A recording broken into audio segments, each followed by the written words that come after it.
हेडियर learners welcome back another class. आप सभी कैसे हैं? आई होप आप सभी बहुत अच्छे होंगे, बहुत ही शानदार होंगे। तो आज की क्लास होने वाली है राजस्थान का जो करंट अफेयर है उसके बारे में हम डिस्कस करेंगे। राजस्थान का करंट अफेयर इंपॉर्टेंट जो करंट अफेयर हैं, जो न्यू इनोवेटिव जो वर्क हुए हैं, जो भी योजनाएं आई हैं या फिर जो भी खेल से संबंधित है या फिर खेल में कितने पदक कहाँ से क्या प्राप्त हुए हैं, सभी के बारे में आज की क्लास में हम डिस्कस करेंगे।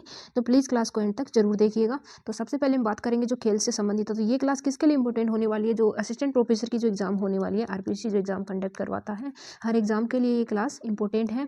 जो भी एग्जाम होगी, सबसे पहले मैं बता दूं आपको, जो असिस्टेंट प्रोफेसर की जो एग्जाम होने वाली है वो 7 जनवरी को ये एग्जाम होगी। तो इसमें इस क्लास में जो भी इंपॉर्टेंट चीज़ें हैं, जो भी कवर करनी थी मेरे को, जो भी जहाँ से भी जो भी था, सारी चीज़ें मैंने इस क्लास में कवर करने की कोशिश की है। तो अब है कि वो चीज़ें आपके सामने लाना है। तो आप अगर मेरे को सपोर्ट करोगे तो अच्छा सा अच्छा कंटेंट मैं लेके आऊँगी। मैंने बहुत ही अच्छे से बहुत ही प्रिपेयर किया इस क्लास के लिए, और जो भी कंटेंट है, अच्छा कंटेंट है, वो सारा कलेक्ट करके मैंने इस क्लास 1 में कवर करने की कोशिश करूँगी, और इसके बाद में आपको क्लास पार्ट इसके मिलते रहेंगे इस क्लास के। तो सबसे पहले हम बात करते हैं यहाँ पे, जो सबसे पहले जो खेल से संबंधित है, खेल परिदृश्य के बारे में हम बात करेंगे कि खेल के अंदर जो भी नए नीचे। तो ये मैं बता दूं आपको, ये जो करंट अफेयर है ये अगस्त महीने का है, ठीक है। अगस्त महीने में जो भी हुआ है, अगस्त मंथ का ये करंट अफेयर है। तो अगस्त महीने का जो करंट अफेयर है वो आज की क्लास में हम कवर करेंगे। तो सबसे पहले बता दूँ आपको, जो 19वें जो 19वें जो एशियाई व पैरा एशियाई जो खेल हुए हैं, एशियाई व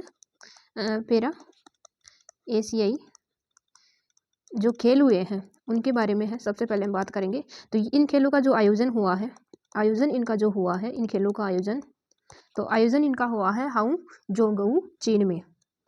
हांगझोउ चीन में इनका आयोजन हुआ है। नाम से ही पता लग रहा है कि हांगझोउ चीन में इनका आयोजन हुआ है। तो आयोजन कब हुआ है? इनका आयोजन हुआ है 23 सितंबर से टू 8 अक्टूबर तक इनका आयोजन किया गया। कहाँ पर? चीन में इनका आयोजन हुआ है। कौन से? 19वें एशियाई व पैरा एशियाई खेलों का आयोजन कहाँ हुआ है? चीन में हुआ है, और 23 सितंबर से 8 अक्टूबर तक इनका आयोजन किया गया है। अब बात करें भारत में कितने जो मेडल्स हैं वो प्राप्त हुए हैं। तो भारत को कुल 107, टोटल 107 मेडल है उसमें वो प्राप्त हुए हैं, ठीक है। तो इनमें 107 में जो स्वर्ण पदक है उनकी संख्या है 28 गोल्ड मेडल है, ठीक है। और जो 38 है वो रजत पदक है, और जो कांस्य पदक है वो 41 इंच कांस्य पदक प्राप्त हुए हैं। स्वर्ण पदक, कांस्य पदक, रजत पदक। तो 28 गोल्ड मेडल है, 38 रजत पदक है, और 41 कांस्य पदक प्राप्त हुए हैं। राजस्थान के जो 23 खिलाड़ी हैं इसमें भाग लिया है। राजस्थान के 23 खिलाड़ियों ने इसमें भाग लिया है। 23 खिलाड़ियों में इसमें भाग लिया है, जिसमें से सबसे पहले आपको बता दूं मैं, जो अर्जुन लाल जाट, जो जयपुर के रहने वाले हैं, जयपुर राजस्थान के जो रहने वाले हैं, उन्होंने जो नौकायन होती है, ठीक है, नौकायन जो प्रतिस्पर्धा होती है, नौकायन प्रतिस्पर्धा में रजत पदक प्राप्त किया है। रजत पदक प्राप्त किया किन्होंने? जयपुर के अर्जुन लाल जाट।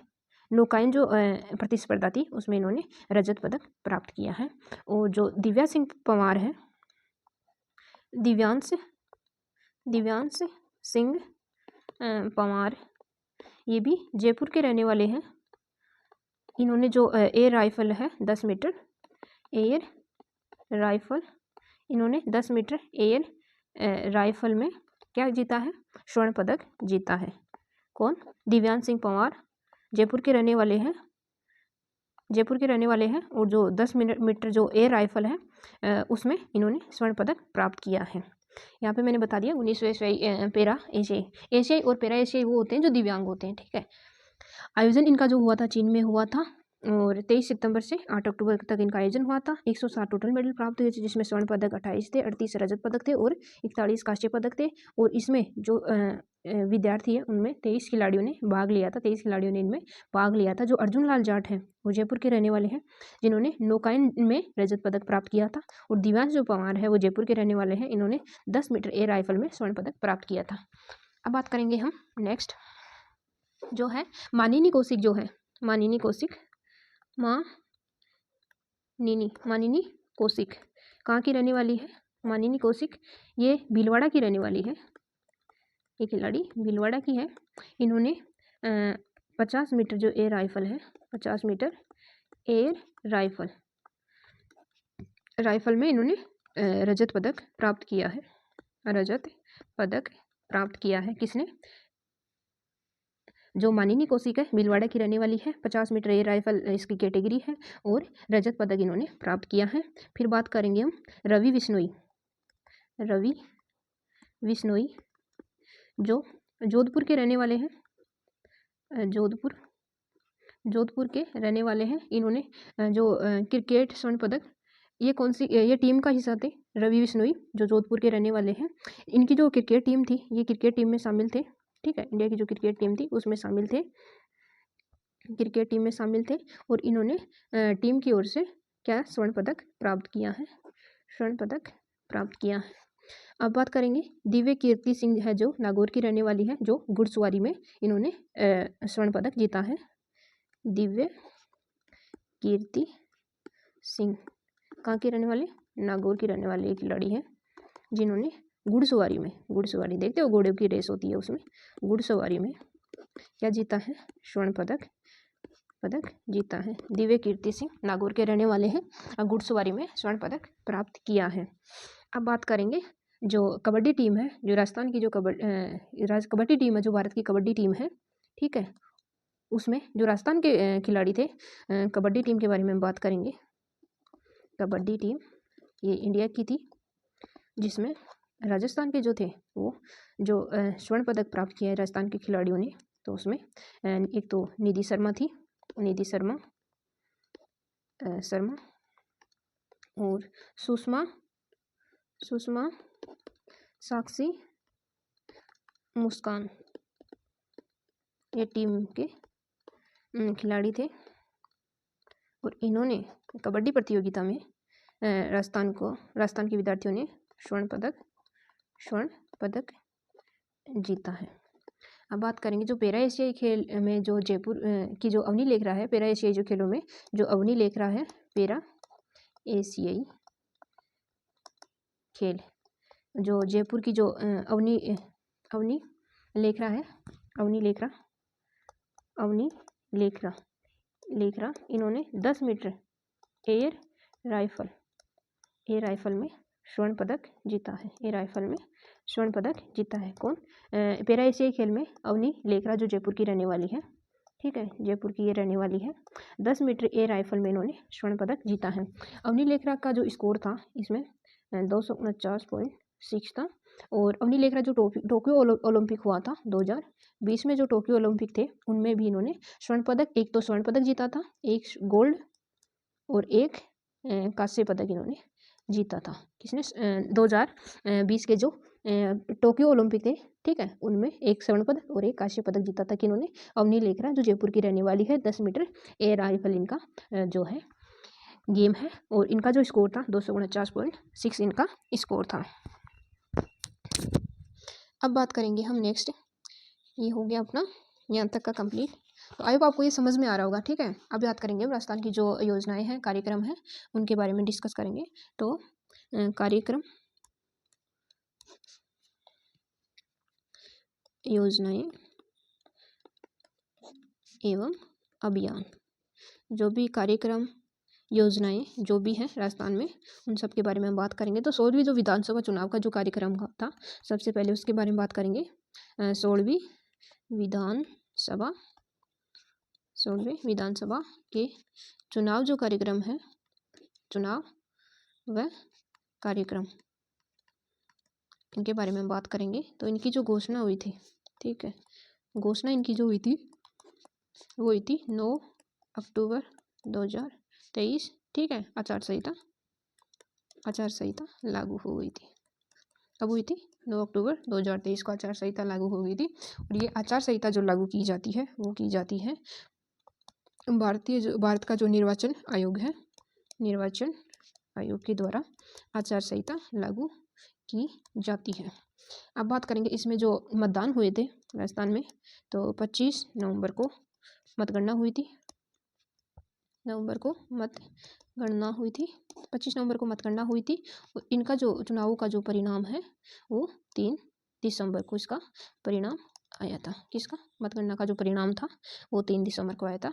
और इसमें जो सीटें थी, टोटल 200 सीटें थी, जिसमें जो SC कैटेगरी है उसकी 34 सीट थी और ST कैटेगरी की 25 सीटें थी और जो जनरल कैटेगरी है उसकी 141 सीट थी।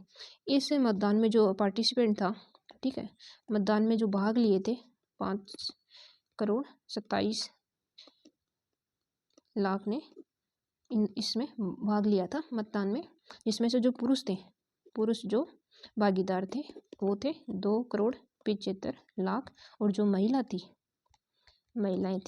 2,51,00,000 महिलाएं थी। और इनके जो मतदान केंद्र थे वो राजस्थान में मतदान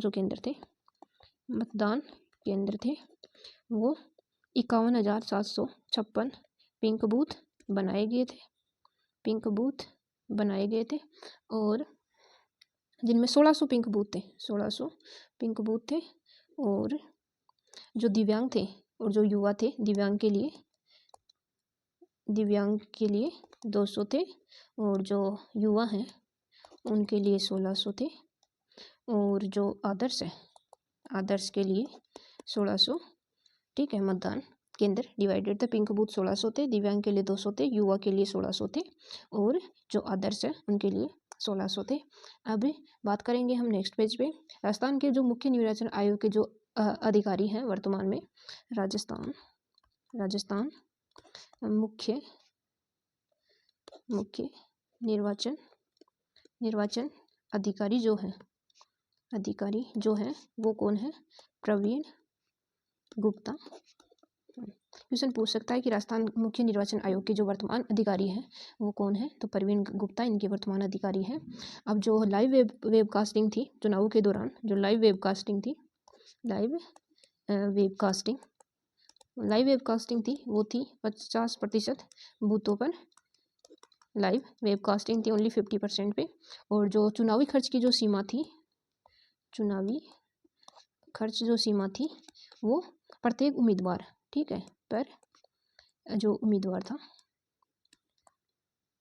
प्रत्येक उम्मीदवार के लिए 40 लाख रुपए चुनावी खर्च थी कि इससे ज़्यादा नहीं कर सकता। 40 लाख तक इसकी सीमा निर्धारित थी।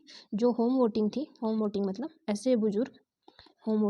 ऐसे व्यक्ति जो या तो 40%, ठीक है, दिव्यांग हैं या फिर ऐसे व्यक्ति जो 80% से अबव जो आयु के हैं, 80% ST वर्ष जिन्होंने कवर कर लिया है आयु, और जो 40% जो दिव्यांग थे उनको जो वोटर है उनका घर पर ही दिया गया था। होम वोटिंग हुई थी। इसमें जो फॉर्म यूज हुआ था वो मैं आपको बता दूं, 80 डेज फॉर्म को बोला जाता है और ये क्या होता है? एक डाक मतपत्र है।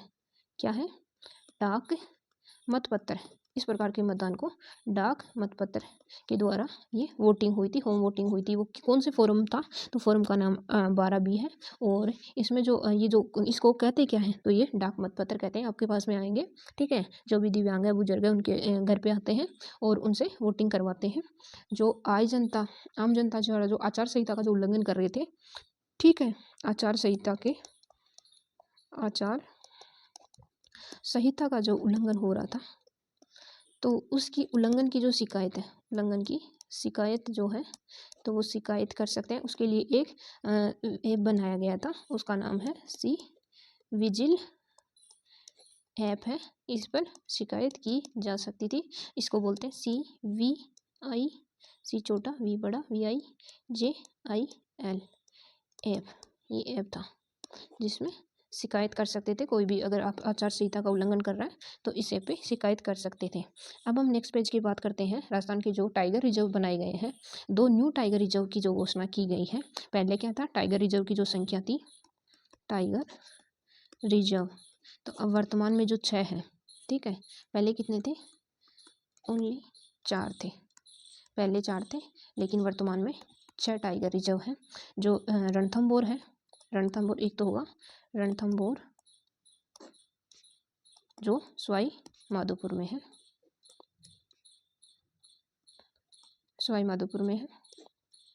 और एक जो है ये फर्स्ट है, एक है मुकुंदरा हिल्स ये है कोटा में है, मुकुंदरा हिल्स कोटा में है। और इसका जो सबसे जो छोटा था सबसे छोटा था पहले ये, इसकी जो है 559 सबसे छोटा था, इसकी किलोमीटर स्क्वायर इसकी लंबाई थी और ये सबसे छोटा था। लेकिन वर्तमान में क्या किया, जो मुकुंदरा हिल्स है इसका जो क्षेत्रफल बढ़ा दिया गया, इसका क्षेत्रफल बढ़ा दिया गया है,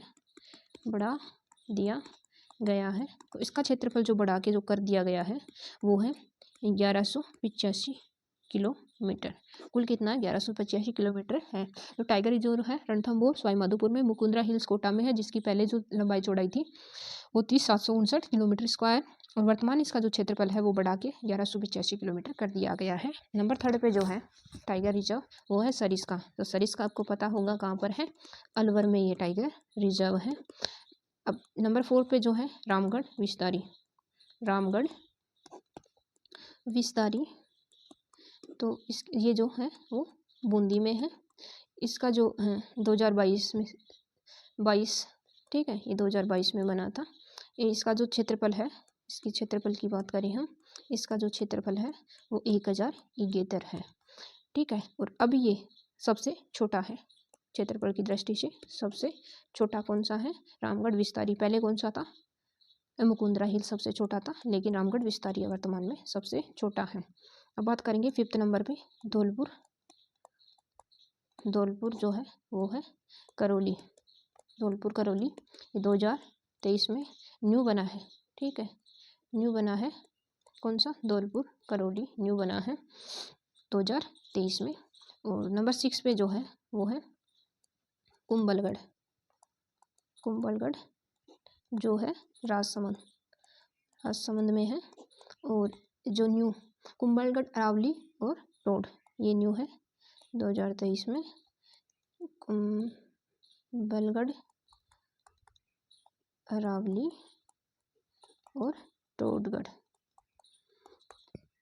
जो क्षेत्रफल में सबसे बड़ा है ये, इसका जो क्षेत्रफल है वो बता दूं मैं आपको, 2766 वर्ग किमी इसका क्षेत्रफल है। सबसे छोटा कौन सा हुआ, रामगढ़ विस्तारी, और वर्तमान में जो सबसे बड़ा है वो कुंभलगढ़ राजसमंद सबसे बड़ा है।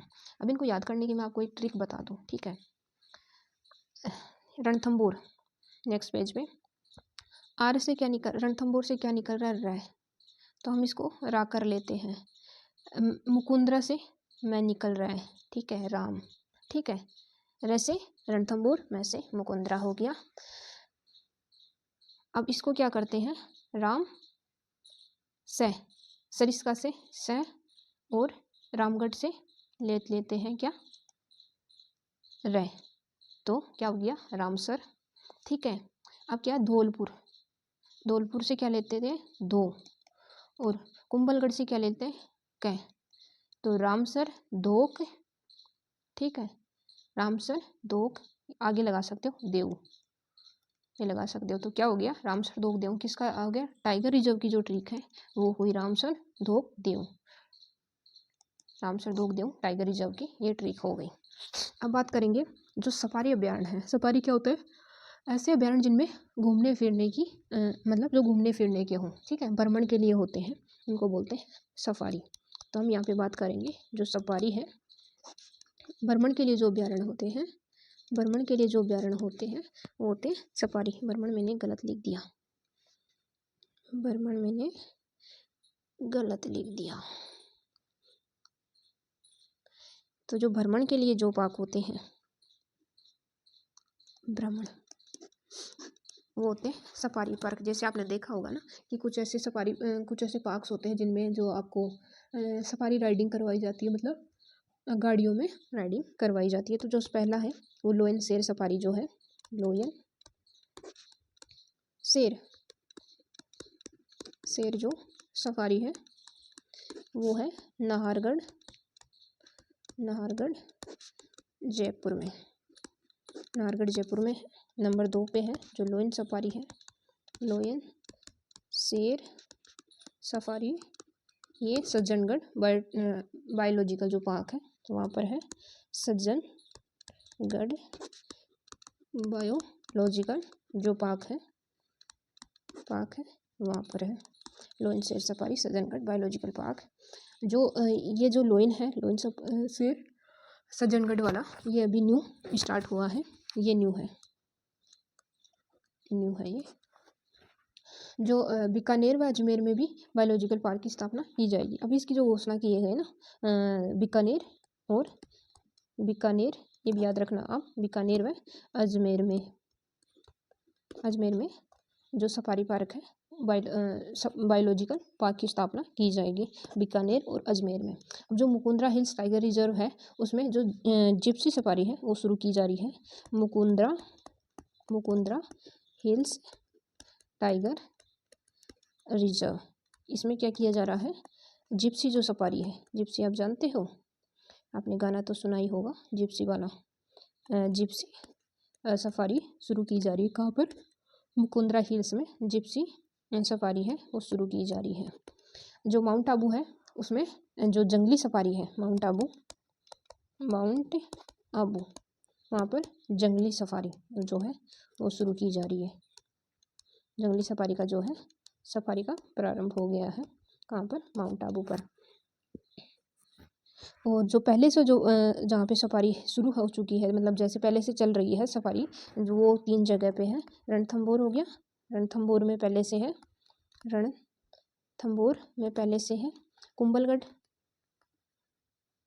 कुंभलगढ़ और सरिस्का जो है वहाँ पर पहले से ही सफारी चल रही है। अब बात करेंगे हमने यहाँ पे किसका, सफारी पार्क के बारे में बात कर लिया, टाइगर रिजर्व के बारे में बात कर लिया, और जो परियोजनाएं थी उन सब के बारे में बात कर लिया। अब हम बात करेंगे जो राजस्थान के जो कृषक ऋण घोषणा का जो आयोजन किया गया था उसके बारे में, और उसका जो एक्ट है वो भी लाया गया है।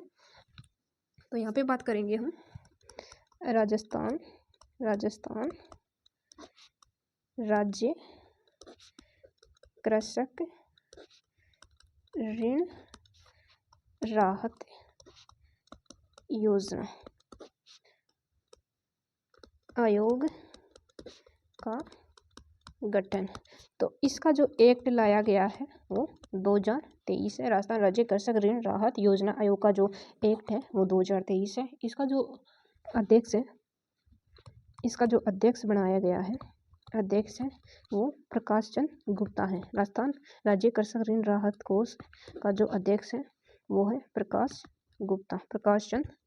चंद गुप्ता इसका अध्यक्ष है। प्रकाश चंद गुप्ता इसका अध्यक्ष है। और ये एक्ट कौन सा है, 2023 का एक्ट है। इसका गठन अभी 2023 से किया गया है। और इसका जो कार्य होता है, ठीक है, राजस्थान राज्य कृषक ऋण राहत कोष का जो कार्य होता है वो कार्य होता है बैंक व किसानों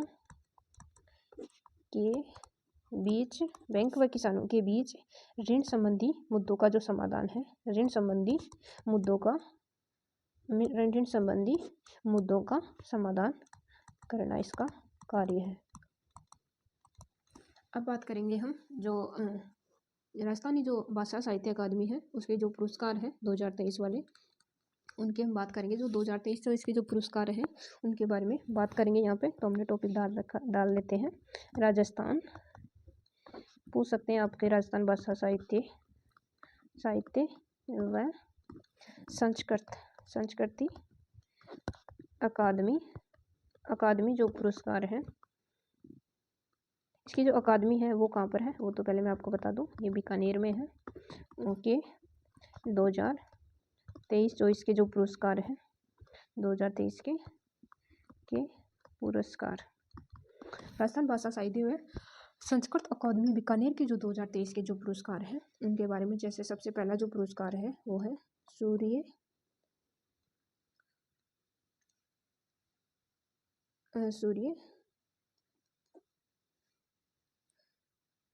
सूर्यमल मिश्र जो पुरस्कार है, सूर्यमल मिश्र पुरस्कार, मिश्र शिखर पुरस्कार है वो, मिश्र शिखर पुरस्कार, सूर्यमल मिश्र शिखर पुरस्कार 2023। तो ये दिया गया है डॉक्टर मनमोहन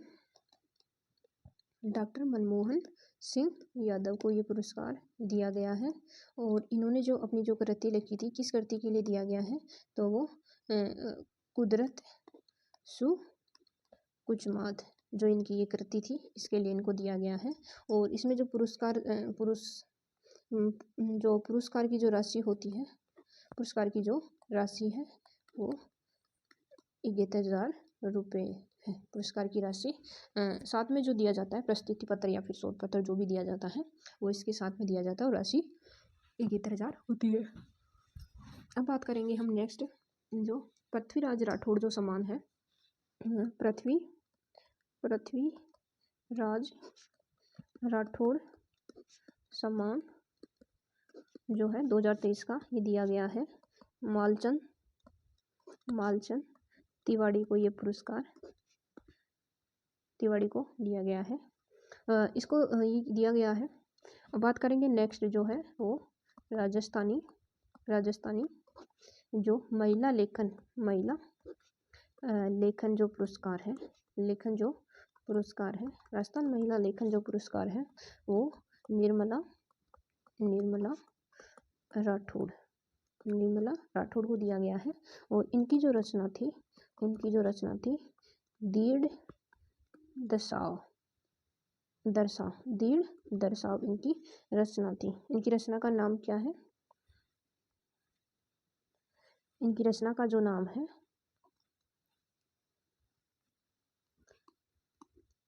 दीड़ दर्शाव, इनकी रचना का नाम है। कौन सी? पृथ्वीराज राठौड़ सम्मान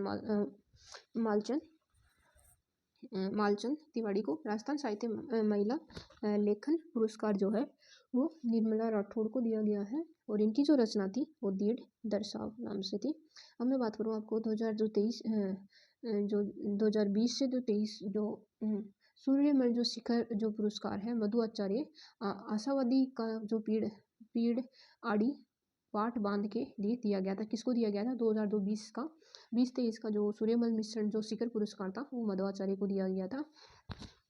आशावादी को, मधु आचार्य आशावादी को पीड़ आड़ी पाट बांध के लिए दिया गया था। अब बात करेंगे हम जो नए बोर्ड बनाए गए हैं। ठीक है, 8 जो नए बोर्डों का जो गठन किया गया है, 8 नए बोर्डों के गठन की जो घोषणा की गई है, उनके बारे में जानकारी प्राप्त करेंगे। तो अब तक जो कुल बोर्ड थे, ठीक है, कुल बोर्डों की जो संख्या थी वो थी 25 बोर्डों की गठन की घोषणा की गई थी पहले। ठीक है, 25 बोर्डों की घोषणा की गई है। और जो बोर्ड की जो संरचना होती है, ठीक है, एक बोर्ड की जो संरचना होती है उसमें क्या होता है? एक अध्यक्ष होता है, ठीक है, उपाध्यक्ष 3 सदस्य प्लस 5 मनोनीत सदस्य होते हैं। ठीक है, मनोनीत। तो अध्यक्ष जो बोर्ड की संरचना होती है, कुल 25 बोर्ड है, इनमें 8 नए बोर्डों की घोषणा की गई है। और जो संरचना है बोर्ड की वो अध्यक्ष होता है, उपाध्यक्ष होता है और 3 सदस्य होते हैं और 5 मनोनीत सदस्य होते हैं। अब जो 8 नए बोर्ड हैं उनके बारे में बता दूं कौन कौन से वो 8 बोर्ड हैं। ठीक है, 8 नए बोर्ड गठित, उनका जो नाम है, सबसे पहला जो बोर्ड है राजा बल्ली कल्याण बोर्ड। आप साथ साथ में नोट्स बनाते रहिए ताकि आपको एग्जाम टाइम में रिवीजन में किसी प्रकार की परेशानी का सामना ना करना पड़े। अब बात करेंगे नंबर 2 पे वाल्मीकि कल्याण बोर्ड। नंबर 3 पे है पुजारी कल्याण बोर्ड। जो पुजारी होते हैं मंदिरों में उनके लिए भी ये बोर्ड का गठन किया जाएगा, पुजारी कल्याण बोर्ड। नंबर 4 पे जो है वो है मेघवाल जो जाति होती है, मेघवाल कल्याण बोर्ड। मेघवाल जाति के लिए भी एक बोर्ड का गठन किया गया है, उसको मेघवाल कल्याण बोर्ड का नाम दिया गया है। अब केवट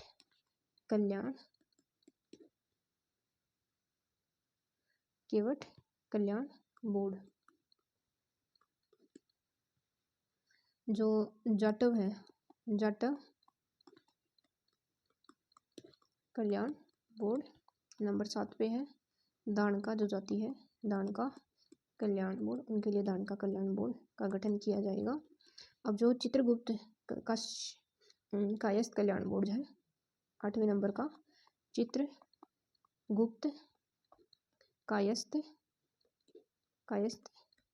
कल्याण बोर्ड,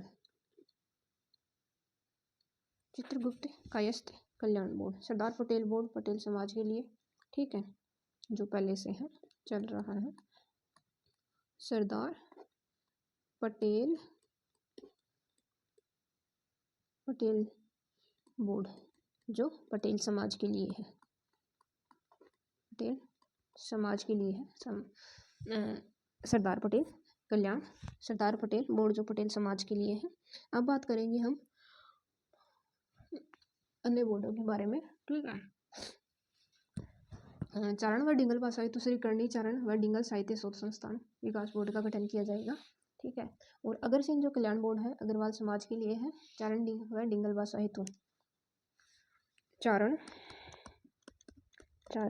व डिंगल भाषा हेतु श्री करणी चारण व डिंगल साहित्य शोध संस्थान व विकास बोर्ड का गठन। आपको ये कितना बड़ा नाम हो गया, चारण व डिंगल भाषा हेतु श्री चारण व डिंगल साहित्य शोध संस्थान व विकास बोर्ड का गठन। और एक है अग्रसेन कल्याण बोर्ड, अग्रसेन कल्याण बोर्ड किसके लिए, अग्रवाल समाज के लिए, अग्रसेन कल्याण बोर्ड। आरपीएससी द्वारा 3 नए सदस्यों की जो नियुक्ति की गई है, ठीक है, उनके बारे में मैं आपको बता दूं। RPSC Rajasthan public service commission द्वारा 3 नए सदस्यों की नियुक्ति की गई थी। तो इनकी बात बता दूं, जो नए सदस्यों की जो नियुक्ति होती है उनमें एक तो कर्नल केसरी सिंह राठौड़ है, कर्नल केसरी सिंह राठौड़ है। और नंबर 2 पे है प्रोफेसर आयूब खान है। नंबर 3 पे जो है, नंबर 3 पे कैलाश चंद मीणा है। अब इनका आयु और कार्यकाल के बारे में मैं आपको बता दूं।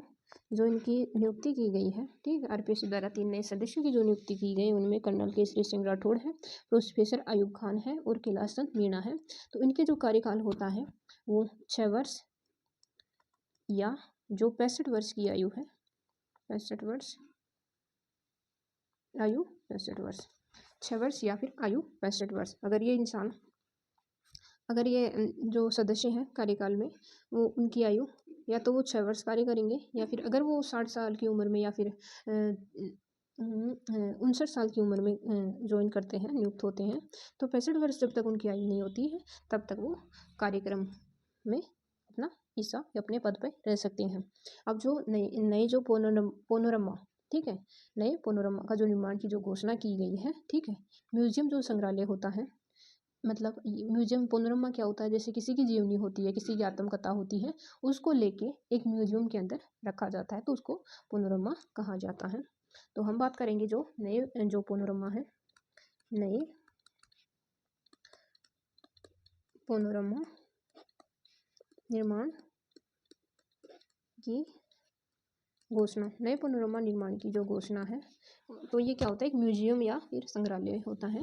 इसमें जो सबसे पहले नंबर पे जो बता दूं मैं आपको, स्वामी आत्माराम जी का जो पोनोरमा है वो जयपुर में है।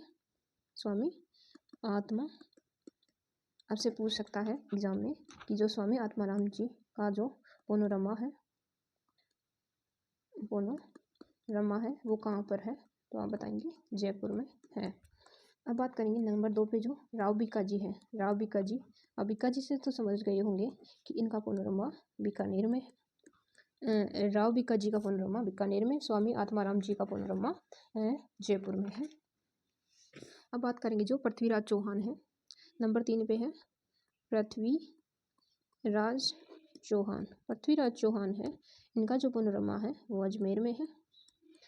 नंबर 4 पे जो है वो इंदिरा महाशक्ति,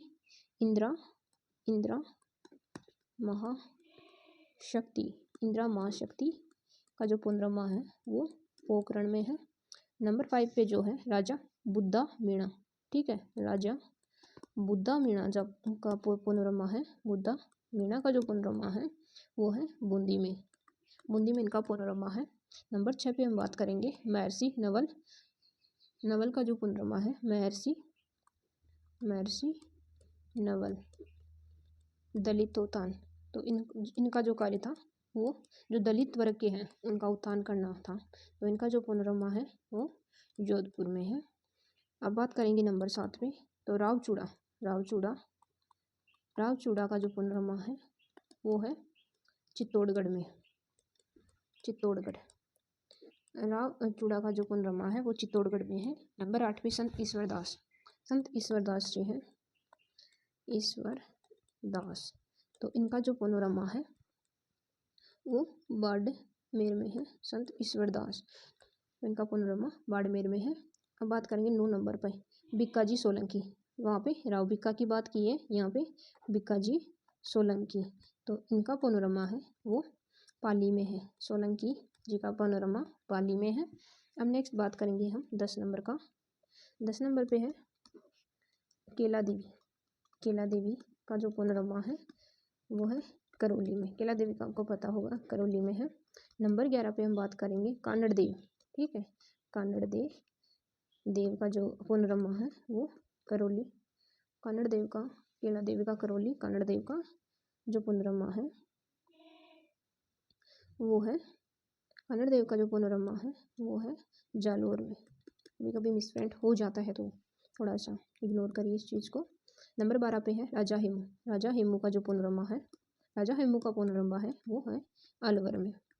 नंबर 11 पे जो है 13 पे है वो है सवाई भोज का जो पुनर्नमा है, सवाई भोज को आसीद में इनका पुनर्नमा है। नंबर नेक्स्ट जो है राम स्नेही, तो ये है शाहपुरा में इनका पुनर्नमा है संप्रदान।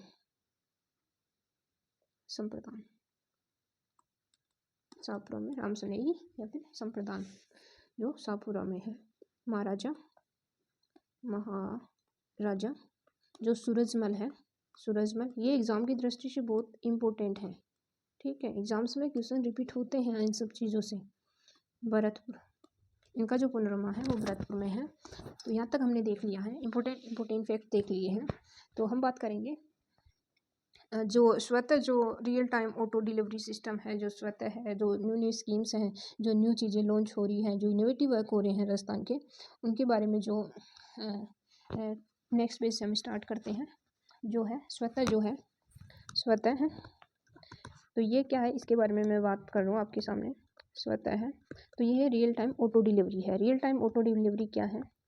रियल टाइम ऑटो डिलीवरी, ये real time auto delivery system है। स्वतः क्या है? Real time auto delivery system है। ये बता दूं मैं आपको स्वतः क्या है। जैसे कोई है जो मतलब गरीब है, ठीक है, जो कल्याणकारी योजनाएं होती है ना, जनधन वगैरह के साल में,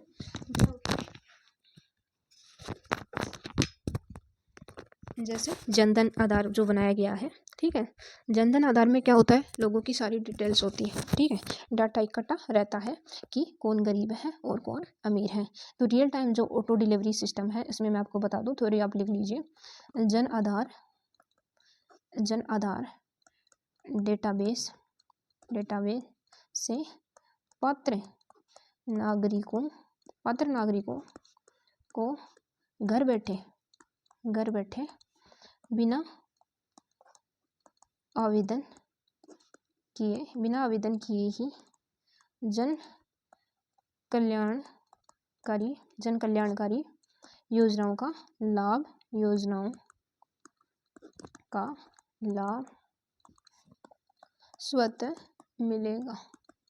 इसको मैं बेसिकली आपको समझा दूं कि जन आधार में क्या होता है, सारी डिटेल्स होती हैं, ठीक है। जिसका जन आधार होता है उसमें सारी डिटेल्स होती हैं। तो जैसे कुछ कुछ योजनाएं आ रही हैं, ठीक है, उसमें क्या होता है, हमें आवेदन करना पड़ता है। अगर कोई एलिजिबल है उस योजना के लिए लाभ लेना चाहता है तो उसके लिए रजिस्ट्रेशन वगैरह की ज़रूरत होती है। लेकिन स्वतः में क्या होगा, जो एलिजिबल है, ठीक है, जो कल्याणकारी योजनाओं का लाभ लेने के योग्य है, उसको स्वतः ही वो चीज़ें मिल जाएंगी। वो किससे, स्वतः से हो जाएंगी। जैसे बात करेंगे हम जो राजस्थान प्रीमियर लीग है, आरपीएल के बारे में बात करेंगे। आरपीएल कैसे है, जैसे आईपीएल होता है ना, वैसे ही Rajasthan premier league, Rajasthan premier league होता है। तो इसमें क्या होता है, जो फर्स्ट नंबर पे जो आया है जयपुर इंडियंस, इसमें विजेता रही है। फर्स्ट नंबर पे जयपुर इंडियंस इसमें विजेता रही है, ठीक है। इसका जो शुभारंभ हुआ था वो हुआ था, इसका शुभारंभ जो किया था वो बरकतुल्ला जो बरकतुल्ला खान स्टेडियम जो है, कहाँ पर है स्टेडियम, जोधपुर में है। वहाँ से आरपीएल का शुभारंभ किया गया था। और इसका जो स्लोगन था, स्लोगन इसका ये था, चलेगा बल्ला मचेगा हल्ला। तो इसका स्लोगन क्या था, आरपीएल राजस्थान प्रीमियर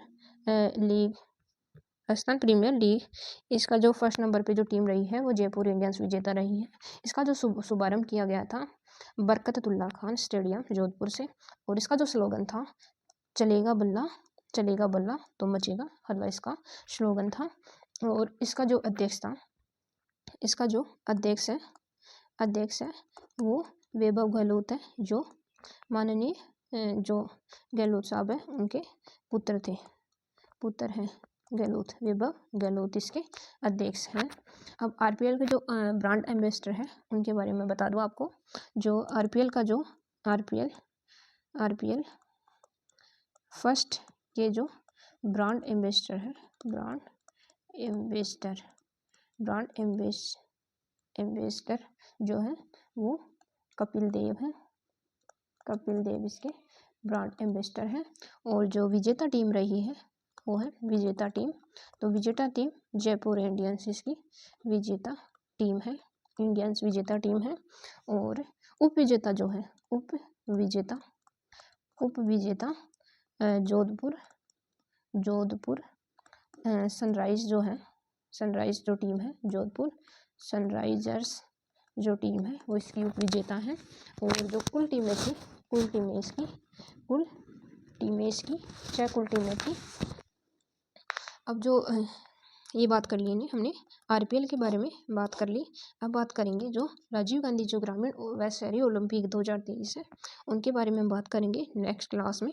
तो ये क्लास आपको कैसी लगी ये मेरे को आप बताओगे कमेंट करके। अगर क्लास आपको अच्छी लगती है, आपके और भी एजुकेशनल ग्रुप हैं, आपके फ्रेंड्स, आपका आसपास कोई भी अगर एजुकेशन से जुड़ा हुआ है, जो स्टडी करता है, आरपीएससी की कोई भी एग्ज़ाम देना चाहता है या फिर जिस भी एग्ज़ाम के लिए वो प्रिपरेशन कर रहा है, तो आप उनको ये चैनल शेयर कीजिए और उनको बोलिए कि चैनल को सब्सक्राइब कीजिए।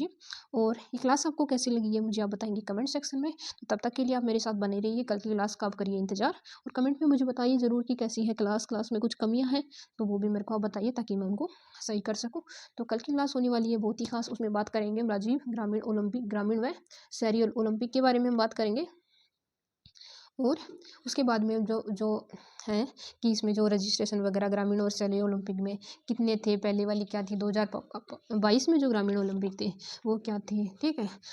जो योजनाएं हैं राजस्थान की उनके बारे में बात करेंगे। और जो सारी चीज़ें हैं वो आपको कवर करवाई जाएगी। आपका किसी भी एग्जाम में इन वीडियो से बाहर क्वेश्चन नहीं पूछा जाएगा, ये हमारी गारंटी है आपसे। तो आप बने रहिए। Thank you, have a great day, bye bye, take care.